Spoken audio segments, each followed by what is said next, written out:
کہتے ہیں کہ ایک دفعہ ایک بادشاہ کشتی میں سفر کر رہا تھا۔ اس کے ساتھ ایک غلام بھی سوار تھا جس نے کبھی دریا نہیں دیکھا تھا۔ جیسے ہی کشتی پانی کے بیچ میں پہنچی، غلام خوف سے کانپنے لگا، رونا چلانا شروع کر دیا اور بری طرح گھبرا گیا۔ اس کی گھبراہٹ اور چیخ و پکار نے بادشاہ کا سکون برباد کر دیا۔ بادشاہ جو نازک مزاج اور آرام پسند تھا، اس کیفیت سے بہت پریشان ہو گیا۔ اسی کشتی میں ایک عقل مند، دانا اور تجربے کار شخص بھی موجود تھا۔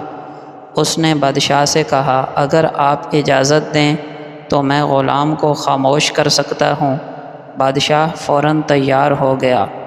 دانش مند شخص نے حکم دیا کہ غلام کو دریا میں پھینک دیا جائے۔ چنانچہ حکم کی تعمیل کی گئی اور غلام کو دریا میں ڈال دیا گیا۔ غلام نے پانی میں جاتے ہی ہچکیاں لینا شروع کر دیں، غوطے لینا شروع کر دیے، ہاتھ پاؤں مارے اور ڈوبنے کے قریب پہنچا۔ جب وہ پانی میں پوری طرح ڈر چکا اور زندگی سے نا امید ہو گیا، تب اسے واپس کشتی میں کھینچ لیا گیا۔ اب وہ خاموشی سے ایک کونے میں بیٹھ گیا۔ وہی غلام جو پہلے چیخ رہا تھا، اب بالکل مطمئن تھا۔ بادشاہ حیران ہو گیا۔ اس نے پوچھا، یہ کیا حکمت تھی؟ دانش مند نے جواب دیا، جب تک غلام نے پانی میں ڈوبنے کی اذیت کو خود نہیں چکھا، اسے کشتی پر محفوظ ہونے کی نعمت کا اندازہ نہیں تھا۔ اب جب وہ خطرے کو جان چکا ہے تو عافیت کی قدر اسے ہو چکی ہے۔ اس واقعے سے پتہ چلا کہ نعمت کی پہچان مشکل کے بعد ہوتی ہے۔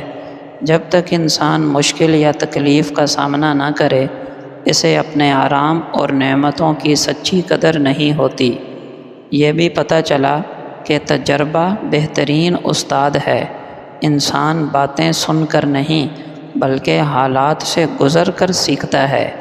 یہ بھی پتہ چلا عافیت، سکون، بے خوفی، سلامتی اللہ کی وہ نعمتیں ہیں جن کا اندازہ صرف وہی کر سکتا ہے جو ان نعمتوں سے محروم ہو چکا ہو۔ اور یہ بھی پتہ چلا کہ عقل مند انسان حالات کا ایسا حل نکالتا ہے جو وقتی بھی ہو اور دائمی بھی ہو، دیر پا بھی ہو۔